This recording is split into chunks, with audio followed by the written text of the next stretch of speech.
Hello, আসসালামু আলাইকুম। ও বাবারে, কি অবস্থা এটা!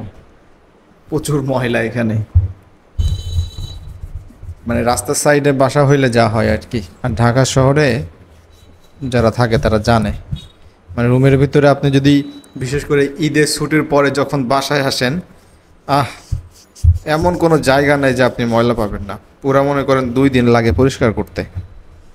আর আমি যখনই মনে করেন যে ভিডিও করতে বসি, তখনই মনে করেন যে এই পুরা মেশিনটারে পরিষ্কার করা লাগে, না হলে এটা ধরা যায় না। মানে কি একটা অবস্থা, দেখতে কেমন লাগে বলেন।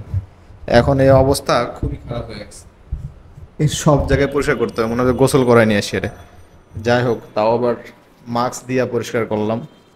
অবশ্য এটা ইউজড, ব্যবহার করে ফেলছি। আচ্ছা, যাই হোক, আশা করি এভরিথিং ইজ পারফেক্ট আছে। আর এটা কিভাবে কথা বলবো জানি না, সামনে রেখেই কথা বলি। ওকে। সো অনেকেই তো এইভাবে ধরে কথা বলে, এইভাবে ধরে কথা বলে, এটা অবশ্য ধরে কথা বলা যাবে। যাই হোক, আমি অন্য একদিন ট্রাই করে দেখব।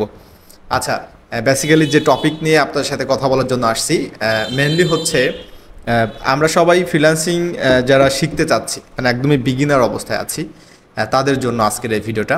সো নতুন অবস্থায় কিন্তু আমরা আসলে খুবই একটা, মানে মনে করেন যে কনফিউশনে থাকি যে আসলে আমরা কোন স্কিলটা শিখবো, মানে মার্কেটে কোন স্কিলটা শিখবো। তো এটা নিয়ে হচ্ছে আপওয়ার্ক, আমি মনে হয় যে আমি একটা পোস্ট শেয়ার করেছিলাম আমাদের ফেসবুক পেজে। I think so. So Upwork সুন্দর একটা কাজ করেছে, তারা একটা টপ 6 স্কিলস তারা শেয়ার করেছে। এবং এই স্কিল নিয়ে আমি আলোচনা করব।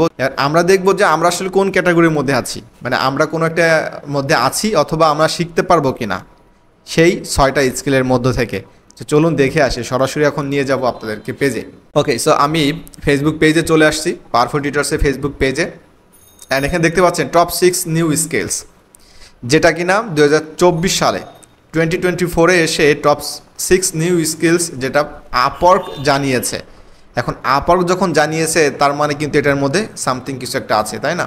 এই যে আপওয়ার্কের পেজে আপনারা যদি যান তাহলে বুঝতে পারবেন, ওখানে আছে Upwork top skills future of work. মানে এই টপ 6 নিউ স্কিলস মানে হচ্ছে এই 6টা কাজ কিন্তু বর্তমানে সবথেকে বেশি মনে করেন বায়ার আসছে। এই বর্তমানে কিন্তু এই 6টা স্কিলস কিন্তু বায়াররা বেশি মানে হায়ার করতেছে। দ্যাটস ওয়াই তারা কিন্তু টপ 6 নিউ স্কিলটা এটা কিন্তু এনেছে। অ্যান্ড এখানে আমাদের ফ্রিল্যান্সারের আসলে সংখ্যাটা কেমন, এটা কিন্তু ওরা পাবলিশ করেনি, জাস্ট 6টা নতুন স্কিল তারা এখানে দিয়েছে। 1 নম্বর দিয়েছে এখানে জেনারেটিভ এআই মডেলিং। এখন 1 নম্বর যে স্কিলটা আছে, এটা আমাদের অনেকের মানে ওভার দ্য হেড, মাথার উপর দিয়ে চলে যাবে যে জেনারেটিভ এআই মডেলিংটা আসলে কি। আচ্ছা, এখন বিষয়টা হচ্ছে যে আমাদেরকে এটা জানতে হবে যে জেনারেটিভ এআই মডেলিংটা আসলে কি। এটা যদি আমি আপনাদেরকে সরাসরি এখন মানে গুগলের সার্চ করে যদি দেখাই, তাহলে এটা আপনাদের বুঝতে সুবিধা হবে এবং অথেন্টিক হবে। তো আমি এটা অলরেডি এখানে সার্চ করেছি জেনারেটিভ এআই মডেলিংটা কী। অ্যান্ড সুন্দরভাবে এখানে এই টেক্সটটা যদি আপনারা রিড করেন, তাহলে আপনারা বুঝতে পারবেন। জেনারেটিভ এআই মডেলিংটা হচ্ছে, আমরা যেমন চ্যাট জিপিটিতে কী করি, আমরা একটা কমান্ড দিচ্ছি, চ্যাট জিপিটি আমাদেরকে একটা সুন্দর আর্টিকেল দিচ্ছে, আমাদেরকে ইমেজ দিচ্ছে, বিভিন্ন ধরনের এআই যে টুলসগুলো আছে, যেমন টেক্সট আমরা দিচ্ছি, তারা ভিডিও দিচ্ছে, তারা ইমেজ দিচ্ছে, এটা একটা ইমেজ দিচ্ছে, একটা ভিডিও দিচ্ছে। আবার আমি চাইলে তার কাছ থেকে একটা মুভি স্ক্রিপ্ট নিতে পারতেছি, তারপরে হচ্ছে ভিডিও স্ক্রিপ্ট, সং, এভরিথিং। এটাই হচ্ছে আসলে জেনারেটিভ এআই মডেলিং। তো এখানে সেই বিষয়টা এখানে উল্লেখ করেছে, generative AI models can take input such as text, image, audio, video and code and generative new content into any of the modalities mentioned. For example, it can turn into text inputs into an image, turn into image into a song, মানে একটা image থেকে কীভাবে আপনি গান তৈরি করতে পারবেন, turn into video into text, মানে ভিডিও থেকে text, is an everything. That's mean হচ্ছে আমাদের যত এআই যত টুলস আছে, এই ধরনের বিষয়গুলো নিয়ে কিন্তু জেনারেটিভ এআই মডেলিং। এখন বাংলাদেশি হিসাবে এই কাজটা আসলে আপনি যদি ইন জেনারেল চিন্তা ভাবনা করি, আসলে আমাদের সব ফ্রিল্যান্সাররা করতে পারবে না। সব মানে এখানে 8% ফ্রিল্যান্সার আসলে এই কাজগুলো করতে পারবে না। এটা তারাই করতে পারবে যারা আসলে কোডিং নিয়ে কাজ করে থাকে, প্রোগ্রাম নিয়ে কাজ করে থাকে। তো এই অপশনটা আমাদের জন্য আসলে বাদ হয়ে যাচ্ছে, মানে আমরা যারা ভিডিও দেখতেছি আসলে বা। আচ্ছা, 2 নম্বর medical virtual assistant. So medical virtual assistant মানে এটা আমরা সবাই বুঝতে পারলাম, তা আসলে আমাদের কাজ হবে না, এটা আমাদের দ্বারা হবে না। 3 নম্বর এক্সিকিউটিভ ভার্চুয়াল অ্যাসিস্ট্যান্ট। এখানে আমাদের কিছু কাজ আছে এক্সিকিউটিভ ভার্চুয়াল অ্যাসিস্ট্যান্টের মধ্যে, যেমনটা হচ্ছে এখানে ভার্চুয়াল অ্যাসিস্ট্যান্ট অনেক কাজ আছে, বাট আমরা যারা বাংলাদেশি, আমরা যে ভার্চুয়াল অ্যাসিস্ট্যান্টের যে কাজগুলো করি, এই বিষয়ে কিন্তু আসলে এর থেকে আসলে অ্যাডভান্স লেভেলে কিন্তু এখানে কাজগুলো। ওকে, এখানে আরও অনেক মানে আপনাকে মনে করেন একজন এক্সিকিউটিভের যে কাজগুলো থাকে একটা অফিসের, সেই ধরনের কাজগুলো আপনাকে করতে হবে। তো আমরা সাধারণত মানে একটা সেন্টেন্স ইংলিশে পড়তে লিখতেই আমাদের অবস্থা খারাপ হয়ে যায়। সেখানে যদি আমাদের বলা হয় যে তাদের বায়ারদেরকে একটা ইমেল সেন্ড করো, ঠিক আছে, তো এইটা ইমেল সেন্ড করো, ইমেলে কী লিখবো আমি নিজেই জানি না, বিষয়টা হচ্ছে এমন অবস্থা আমাদের। সো এই লেভেলের ভার্চুয়াল অ্যাসিস্ট্যান্টে কাজ করাটা আসলে টাফ ব্যাপার। আমরা সাধারণত ভার্চুয়াল অ্যাসিস্ট্যান্টে এন্ট্রি লেভেলের কাজগুলো আমরা করতে পারি, খুব অ্যাডভান্স লেভেলের কাজগুলো কিন্তু করতে পারি না। সো এখানে আমাদের কিছুটা সুযোগ আছে, এটা আমরা ধরে রাখলাম। 4 নাম্বার হচ্ছে লোগো ডিজাইন, জাস্ট অ্যামেজিং। মানে যারা গ্রাফিক ডিজাইন নিয়ে কাজ করছেন তাদের তো খুবই দারুণ একটা সুযোগ। সো যারা গ্রাফিক ডিজাইন এখনও চিন্তা ভাবনা করছেন শিখবেন কিনা, আপনারা বলবো যে ডেফিনেটলি আপনারা শিখতে পারেন। কারণ লোগো ডিজাইনের মার্কেট শুধুমাত্র লোগো ডিজাইন না, গ্রাফিক ডিজাইন পুরো একদম মানে ফাটাফাটি একটা অবস্থা।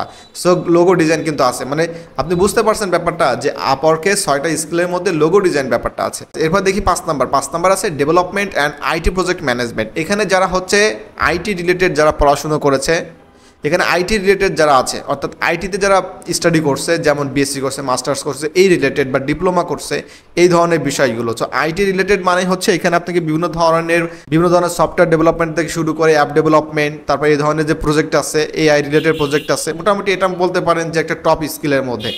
ওভারঅল ধরতে পারেন এটা হচ্ছে যারা হচ্ছে প্রোগ্রামিং নিয়ে কাজ করে থাকে, এই ধরনের সফটওয়্যার ডেভেলপমেন্টের সাথে জড়িত আছে, তাদেরকে আসলে এটা সাধারণত আপনি ওয়ার্ডপ্রেস, উইক্স, শপিফাই, ওয়েব ডিজাইনের যে ব্যাপারগুলো আছে, এই বিষয়গুলো এর মধ্যে কিছুটা আপনার ইন্টিগ্রেট করা যাবে।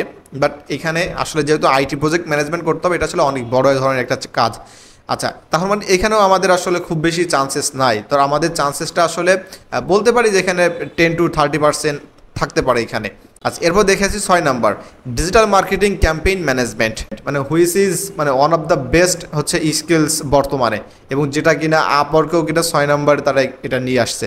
বিষয়টা ডিজিটাল মার্কেটিং ক্যাম্পেইন ম্যানেজমেন্টটা কি, এটা নিয়ে আমি আপনাদেরকে আলাদা একটা ডিটেলস ভিডিও আমি দিব, তাহলে আপনাদের ইন ডিটেলস এটা জানা হবে। সো তার মানে আমরা এখানে বলতে পারি যে আপওয়ার্কে যে 6টা স্কিলস এখানে আছে, তার মধ্যে আমরা লোগো ডিজাইন, অর্থাৎ তারা আপনারা গ্রাফিক ডিজাইন নিয়ে কাজ শিখতে পারেন। 6 নাম্বার হচ্ছে আপনার ডিজিটাল মার্কেটিং এখানে শিখতে পারেন, এবং বেসিক্যালি হচ্ছে ক্যাম্পেইন ম্যানেজমেন্ট, অর্থাৎ বিজ্ঞাপনের যে ব্যাপারগুলো থাকে এইটা, যেমন গুগল অ্যাডস, ফেসবুক অ্যাডস, বিভিন্ন ধরনের সোশ্যাল মিডিয়া অ্যাডসের যে ব্যাপারগুলো থাকে, এই বিষয়গুলো থাকে। এই দুইটা বিষয় হচ্ছে আমি বলবো যে আমাদের বাংলাদেশি যারা আছে তারা কিন্তু খুব ভালোভাবে এটা কিন্তু করতে পারবে। এবং 3 নাম্বার এবং 5 নাম্বারের মধ্যে কিছু বিষয় আছে যারা হচ্ছে মনে করেন 30, 40, 20% এটা করতে পারবে। তো এই যে স্কিলসগুলো আছে, আপনারা চাইলে এখান থেকে চিন্তা ভাবনা করে আপনারা যে কোনো একটা বিষয় নিয়ে আপনারা কিন্তু শুরু করতে পারেন। তো এটি হচ্ছে আপওয়ার্কের টপ 6 নিউ স্কিলস নিয়ে আপনাদের জন্য ছোট একটি কন্টেন্ট। যদি ভালো লেগে থাকে অবশ্যই চ্যানেলটি সাবস্ক্রাইব করবেন, অ্যান্ড আপনার ওপিনিয়নটি কমেন্টে জানাতে পারেন। দেখা হচ্ছে অন্য একটা টিউটোরিয়ালসে। ভালো থাকবেন সবাই, আল্লাহ হাফেজ।